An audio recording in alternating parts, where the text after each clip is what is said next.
Ja gledam sve ove novinske članke o vama.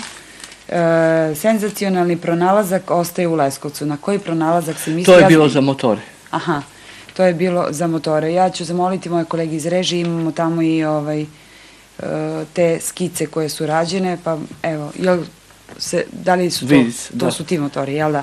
Hoćete li da nam pojasnite kako? To je kompresijoni motor, rotacioni. Može da bude i kompresor i motor. Ima i video zapis, ne znam da će da bude pušten, kako i radi, isto i za drugi motor. Dobro, to su znači vaši patenti, vaši pronalasci. To je u oblasti motoristike, isto ogromna oblast. I sve to traži vreme, traži knjige da se nađu odgovarajućeg tipa i da ne zamaramo oko toga. Aha, dobro, onaj koga sve to interesuje, on će sve to u filmu koji sledi moći da vidi. Samo za Teslu. A ovo uskoro sve ide na internet i gore, mada ja, kao što sam rekao pre emisije, ne volim mnogo televiziju i ovo, znači, ali mora do toga doći. Vi više ste za tu varijantu da se napravi dokumentarac i neka taj film govori nego da vi pričate, ali dobro, možda je ovo jedan od načina da oni koji... Malo pre sam vas pitala da li je bilo onih koji su zainteresovani za sve ovo što vi pričate?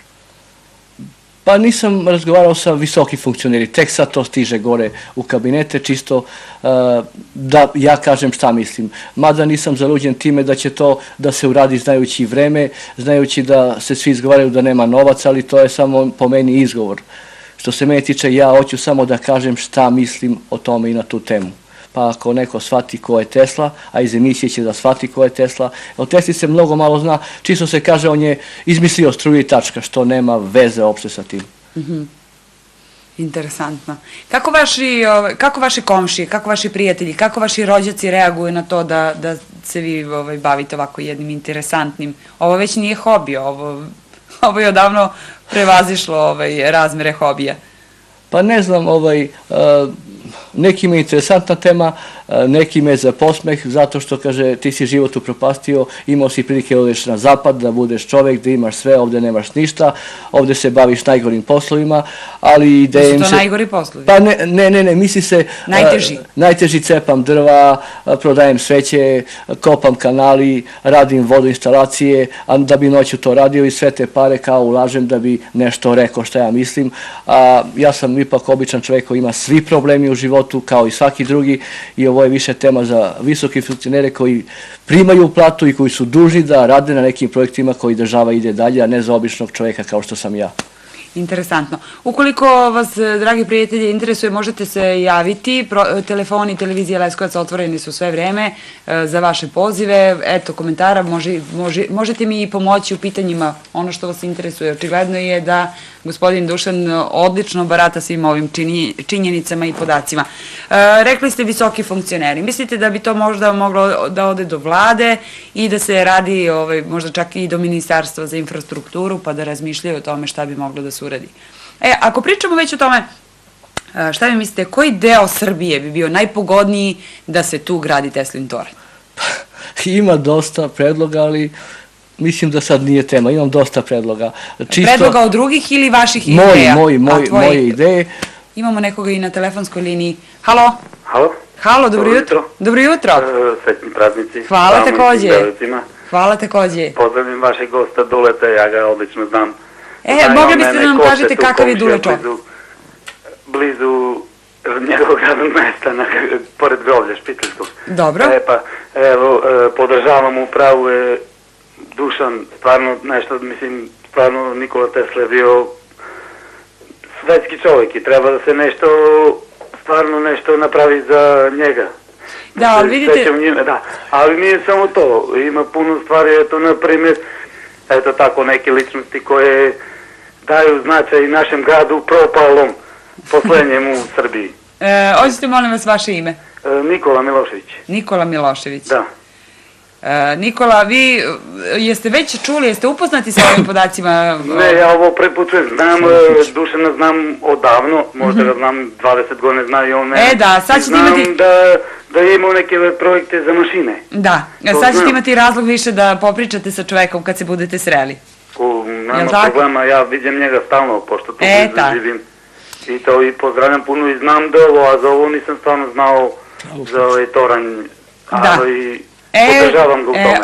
Ovo je i prilika da više ljudi sazna. Hvala vam puno što ste se javili. Imamo još nekoga na telefonskoj liniji. Halo? Dobro jutro. Dobro jutro. Kako je? Srećni praznici. Hvala takođe.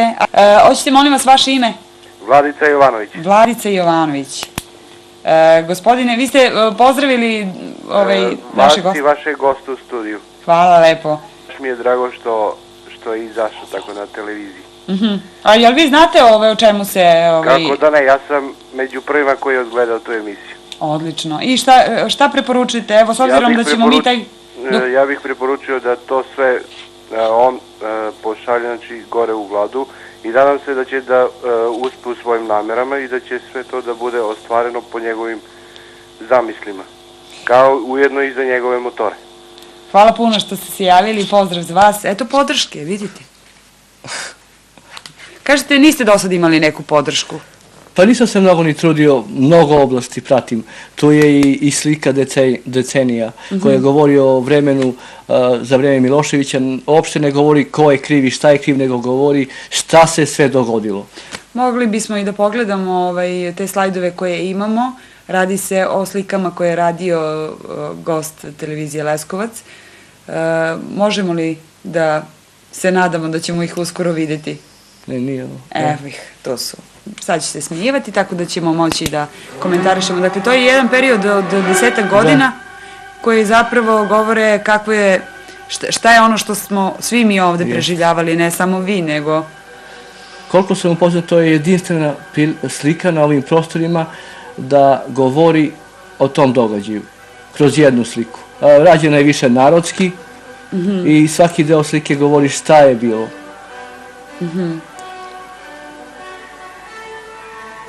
Boga mi ovde stvarno ne treba neki komentar, sasvim jasno se vidi i poruka i sve ono što je čovek u tom periodu osjećao